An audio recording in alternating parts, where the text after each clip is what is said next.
और हमने पहले भी कहा है, जिसकी फैक्ट्री ना चलती हो, बहुत दुकान ना चलती हो, तो हनुमान जी के पांव का थोड़ा सा सिंदूर लेकर, यदि उस सिंदूर को किसी भी फैक्ट्री या दुकान में हनुमान जी के छोटे भाई गतिमान के नाम से अगर एक बिंदी भी सिंदूर की रख दी जाती है, तो वो दुकान और फैक्ट्री भी झड़के से चलना प्रारंभ हो जाती है।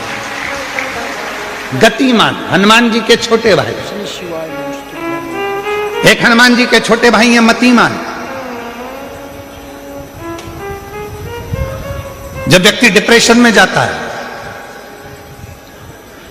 एकाग्र चित्त नहीं रह पाता है,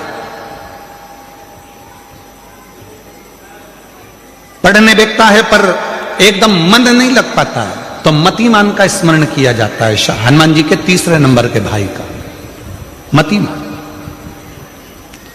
और कहते हैं एक दुर्वा यदि मतिमान के नाम से शंकर भगवान की शिवलिंग पर चढ़ा दी जाए और उसी दुर्वा को वापिस लेकर आया जाए, अंधेरा होने से पहले, सूर्य अस्त होने के पहले, शाम के प्रदोष के पहले यदि उस दुर्वा को उस व्यक्ति को चबा चबा कर खिला दो, तो डिप्रेस हो रहा है, डिप्रेशन में है, चिंता में है, टेंशन में है और उसका विवेक काम नहीं कर रहा, बुद्धि स्थिर नहीं हो पा रही है या पढ़ने में मन नहीं लग पा रहा है, तो उसको आप एक दुर्वा मतिमान, हनुमान जी के तीसरे नंबर के भाई मतिमान के नाम से अगर खिला देते हैं, तो उसकी बुद्धि केंद्रित होना प्रारंभ हो जाती है और वो डिप्रेस से हटना प्रारंभ हो जाता है, मन स्थिर होने लगता है। मतिमान।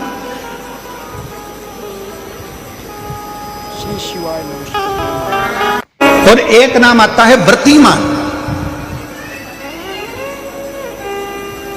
इसका प्रैक्टिकल तुम अभी यहीं से कर लेना, ठीक है? चलते चलते मालूम पड़े तुम्हारी पार्किंग यहां से आधा किलोमीटर दूर है, ठीक है? अरे बोलो बोलो तो जम के। आधा किलोमीटर दूर तुम्हारी पार्किंग है और तुम्हारी उम्र लगभग बहुत हो गई, मालूम पड़े तुम थोड़े वृद्ध हो गए हो और तुम्हारा घुटना दुख रहा है, तुम्हारी कमर दुख रही है, चलते चलते बड़ी मुश्किल से तुम कथा स्थल तक पहुंचे हो। अब मन में आ रहा है कि मुझे वापस पार्किंग तक जाना है, कैसे जाऊंगी, पांव तो दुख रहा है। तो एक काम आज चलते चलते करना कि कहीं सीवर वाला महाराज झूठ तो नहीं बोल रहा है, तो प्रैक्टिकल करके जाना। क्या करोगे? यहां से जाते समय आप जब जा रहे हो और आपके शरीर का कोई अंग जब दुख रहा है, तो श्री शिवाय नमस्तुभ्यम कहकर श्री व्रतिमान हनुमान का स्मरण कर। किसका स्मरण करना है? जम के बोलो, व्रतिमान हनुमान। व्रतिमान हनुमान का स्मरण करके कहीं पर भी बैठकर अपने पांव की छोटी वाली जो उंगली है उसको जम के दबाना और दबाने के बाद चल देना। जिस जगह पर भी दर्द हो रहा होगा, मेरा बाबा आपको मंजिल तक पहुंचाएगा, दर्द होने नहीं देगा। कल नहीं करना, प्रैक्टिकल आज ही करना।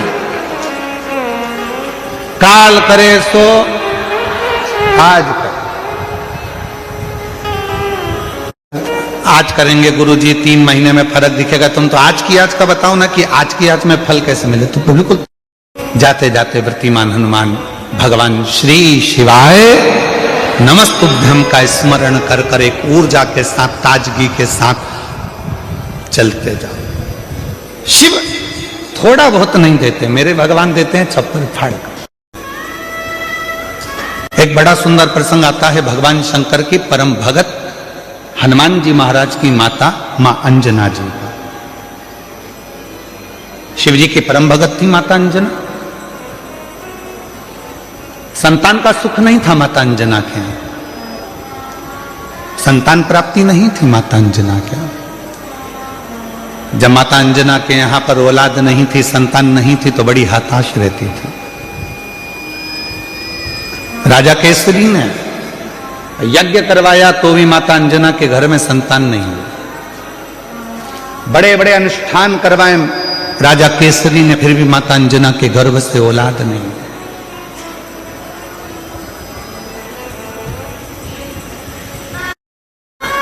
बहुत कठिन। यज्ञ करवाए, अनुष्ठान करवाए, साधना करवाई, व्रत करवाए, उद्यापन करवाए, पर अंजना के घर में, मां अंजना के यहां संतान का सुख नहीं। सब कुछ करा। और यही की यही तो भगवान कृष्ण के यहां भी हुआ था।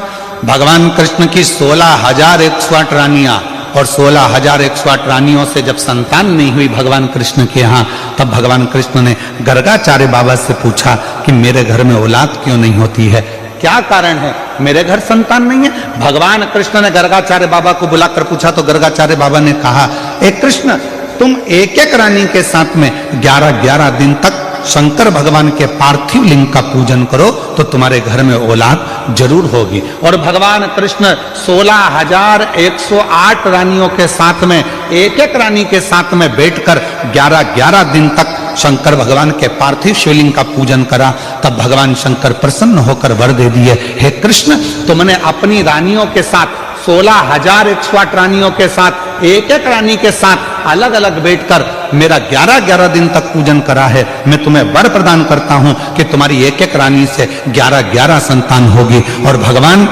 शंकर की कृपा से भगवान कृष्ण के घर में 1,77,186 बच्चे हुए, ये शिव की कृपा से। अंजना माता ने अपने पिताजी से कहा, गौतम ऋषि से, पिताजी मेरे घर में औलाद नहीं है, संतान नहीं। इसीलिए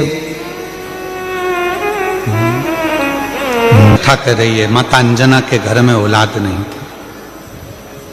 गौतम बाबा ने उनको समझा दिया कि शिव की आराधना कैसे करना है। उन्होंने शंकर की आराधना करना प्रारंभ कर दिया। कोई साधारण भक्ति माता अंजना ने नहीं करी, शिव जी से लगन लगाकर बैठ गई। शंकर भगवान से अब केवल संतान नहीं, शंकर भगवान को तो अब ये विचार कर कर बैठी है कि मेरे घर में अगर औलाद हो तो शिव ही मेरे घर में संतान के रूप में जन्म। इतनी श्रेष्ठ भक्ति माता अंजना ने कर ली, इतनी प्रखर भक्ति माता अंजना ने कर ली। आया समय और माता अंजना के गर्भ से भगवान श्री हनुमान जी महाराज का प्राकट्य। पर हनुमान जी महाराज का प्राकट्य हुआ, पर शिव जी की एक लीला है, आपको मालूम है। देवता देते हैं पल्ला झाड़ कर और मेरा महादेव देता है छप्पर फाड़ कर। अभी तक अंजना माता के गर्भ से एक भी औलाद नहीं थी, पर भगवान शिव ने कृपा कर दी तो अंजना जी के गर्भ से भी 6 बच्चों ने जन्म लिया। आप लोग कथा में श्रवण करे हैं पूर्व में, हनुमान गतिमान रतिमान मतिमान वर्तिमान, ऐसे हनुमान जी के कई भाई हुए, कई भाई हनुमान जी के।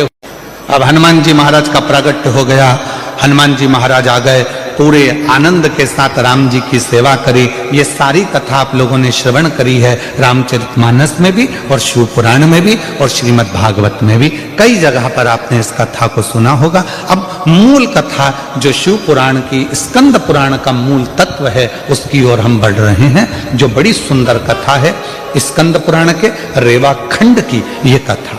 पर हनुमान जी महाराज का प्रागट्य हुआ, पर शिव जी की एक लीला है, आपको मालूम है। देवता देते हैं पल्ला झाड़ कर और मेरा महादेव देता है छप्पर फाड़ कर।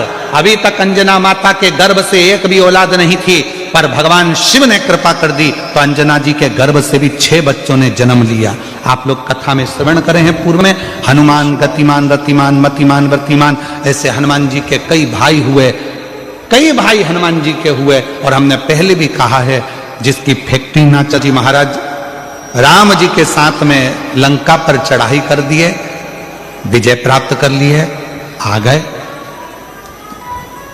पुष्पक विमान में बैठकर मां सीता को लेकर आ रहे थे। अब आइए मुख्य कथा, स्कंद पुराण शिव पुराण की वो कथा जो अपने अंदर अपने को उतार आ रहे हैं। राम जी बैठ गए पुष्पक विमान में, मां जानकी साथ में, विभीषण हनुमान सब साथ में चल।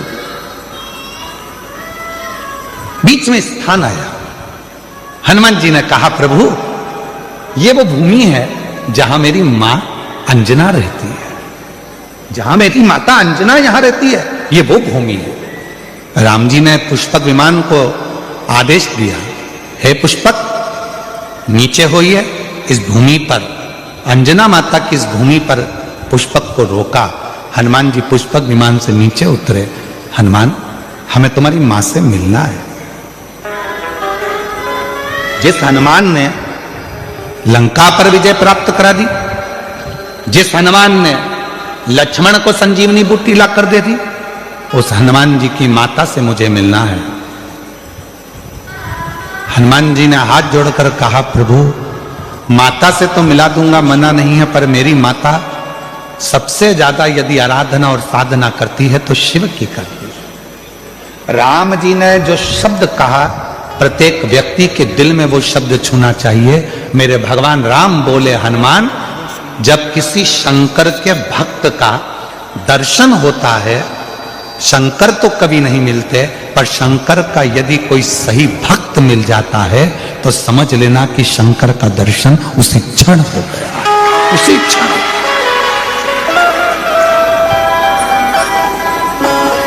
उसी क्षण शिव का दर्शन उसी पल हो गया, शंकर भगवान का दर्शन उसी पल हो गया। यदि कोई शंकर भगवान के भक्त का दर्शन कर लेता है, शिव भक्त का दर्शन कर लेता है, तो समझ लो कि शंकर भगवान का भक्त का दर्शन, शिव का दर्शन। आप कौन है? क्यों लोग कहते हैं कि शिव महापुराण के कथा के पंडाल में जाकर बैठो और आपकी मनोकामना पूर्ण हो जाती है, कथा के पंडाल में जाकर बैठो शिव पुराण के और आपका मनवांछित फल प्राप्त हो जाता है। आखिर शिव महापुराण के कथा के पंडाल में ऐसा होता क्या है?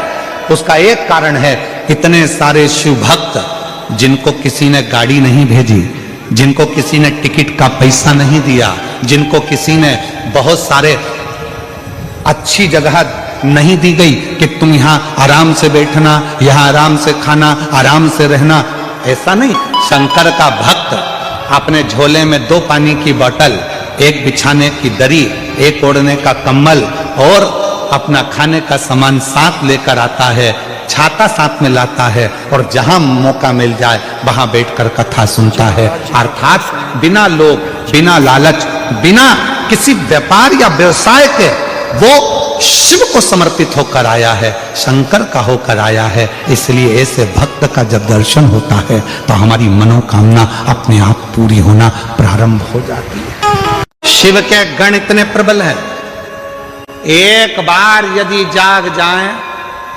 तो दुनिया में किसी की सामर्थ्यता नहीं है जो इनके आगे टिक जाए। ये कथा, संत, साधु, महात्मा, प्रवचन क्या कर रहे हैं? आपको जगाने का काम ही तो कर रहे हैं।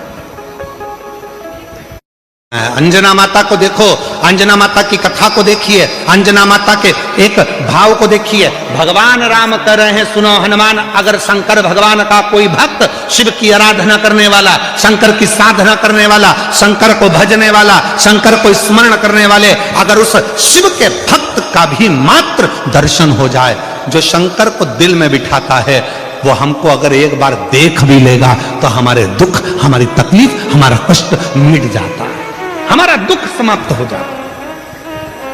अब इसमें ना जाने कितने शंकर के भक्त आए होंगे, इस पूरी कथा में ना जाने शंकर भगवान के कैसे कैसे भक्त आए होंगे जो शिव की भक्ति के लिए रात भर ठंड पड़ रही है, पड़े हुए हैं। ठीक ना मिला तो ठीक पड़े, हम नहीं जानते। भगवान शंकर का संवाद करा, हनुमान जी महाराज की कथा करे, हनुमान जी चले गए कंदमूल फल लेने के लिए। इतने में अंजना माता की आंख से आंसू बह रहे थे। राम जी ने पूछ लिया, मां क्यों रो रही हो? अंजना माता ने कहा, मेरे रोने का कारण केवल एक है, आज मेरे बेटे हनुमान ने मेरे दूध को लज्जित कर दिया। दूध को लज्जित कर दिया? राम जी बोले, मां ये कैसी बात करती हो? हनुमान जी ने तो माता जानकी जी का पता लगाया, हनुमान जी ने लंका में आग लगा दी, और आप कहते हो कि हनुमान जी ने मेरे दूध को लज्जित कर दिया? अंजना माता बोली, रे राम, हे प्रभु, हनुमान भूल गया कि किस माता का दूध पिया था उसने। आज मुझे बड़ा दुख है जो मेरे बेटे हनुमान ने मेरे दूध को लज्जित कर दिया। क्यों मां ऐसे शब्द क्यों कह रही हो? राम जी कह रहे ऐसे शब्द क्यों बोल रही हो? क्या बात है? अंजना माता ने कहा, इसलिए बोल रही हूं कि आपको अयोध्या से आकर सीता जी को लेने के लिए लंका जाना पड़ा, मेरे बेटे हनुमान को मैंने जो दूध पिलाया था वो दूध इतना प्रबल था, हनुमान चाहते तो तुम्हें लंका तक जाने की जरूरत नहीं पड़ती, सीता को लंका को उठाकर लेकर अयोध्या में आते। आज मुझे दुख है कि मेरा दूध आज लज्जित हो गया।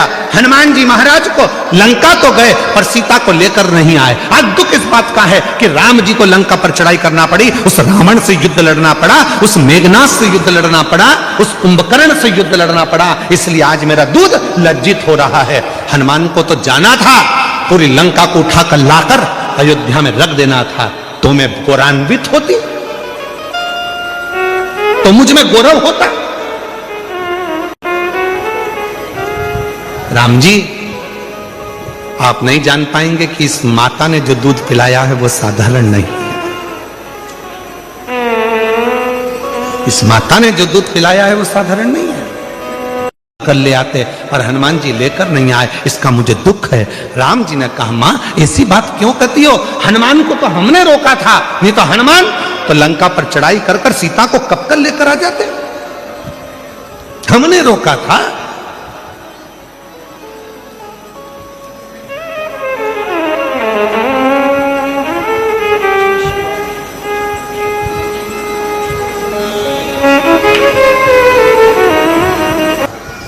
वर्णन कर रही है माता अंजना देवी ने जैसे ही कहा कि हनुमान जी ने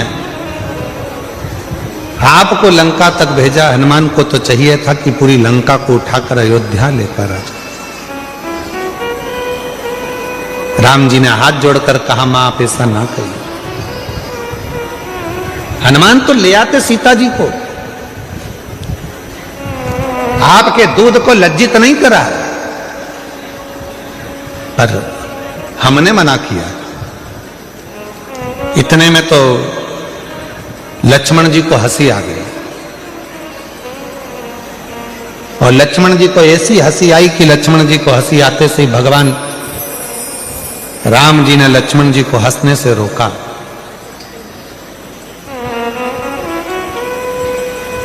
अंजना जी को ठीक नहीं लगा। जब बड़े बात कर रहे हों और उसमें अगर कोई बीच में यह उपहास करे तो ये श्रेष्ठता कहां है? लक्ष्मण जी हंसे। इतने में लक्ष्मण जी ने कहा माता अंजना जी से, देखो प्रभु भैया राम, माता तो अपने दूध का और अपने पुत्र का कितना गुणगान कर रही हैं और अपने आप का कितना गुणगान कर रही हैं। एक बार भी उन्होंने ये नहीं कहा कि लक्ष्मण के बाण से या राम जी के बाण से ये सब कुछ हो सका।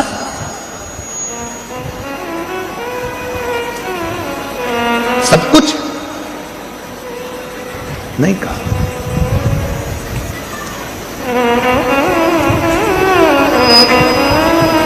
माता जानकी जी ने कहा, लक्ष्मण तुम्हारा कहने का मतलब क्या है?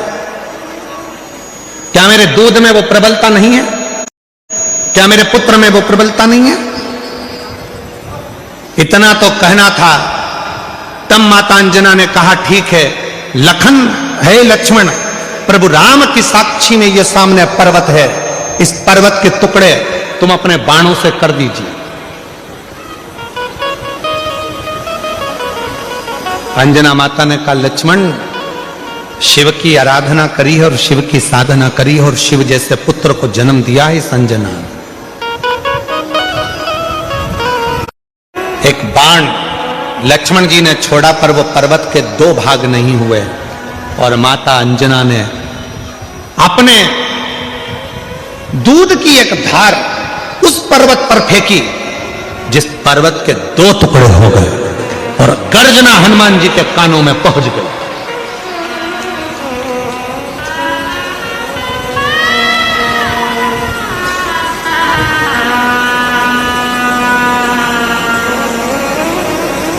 हनुमान जी के कानों में जैसी गर्जना गई, गर्जना जाते ही दौड़कर हनुमान जी महाराज आए। ना जाने ऐसी आवाज कहां से आई है, मेरे राम जी पर कोई उपद्रव तो नहीं हो गया, कोई बात तो नहीं हो गया?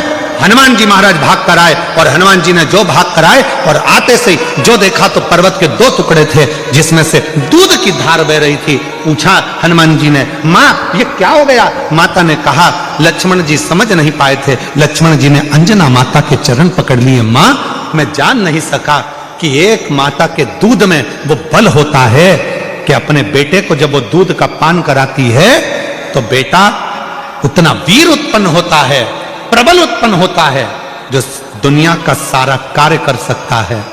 मां आज मैं लज्जित हूं, आज मैंने आप पर उपहास किया। हनुमान जी महाराज सामने थे, राम जी के मस्तक पर पसीने की बूंद थी, पसीने की बूंद।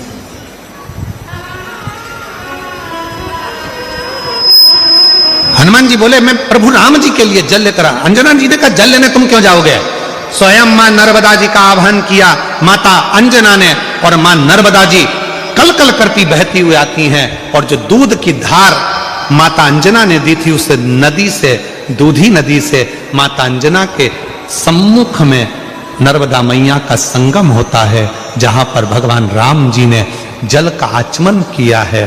और जो आचमन राम जी ने करा, आज भगवान राम जी ने कह दिया, मां ये स्थान अब कहीं नहीं जाएगा। दुनिया के लोग जब मां नर्मदा जी की परिक्रमा करेंगे तो इस दूधी नदी के तट पर नर्मदा का संगम होगा। इस संगम का जो दर्शन करेगा वो अपने जीवन में शिव तत्व को प्राप्त करेगा। ऐसा भगवान राम जी ने वर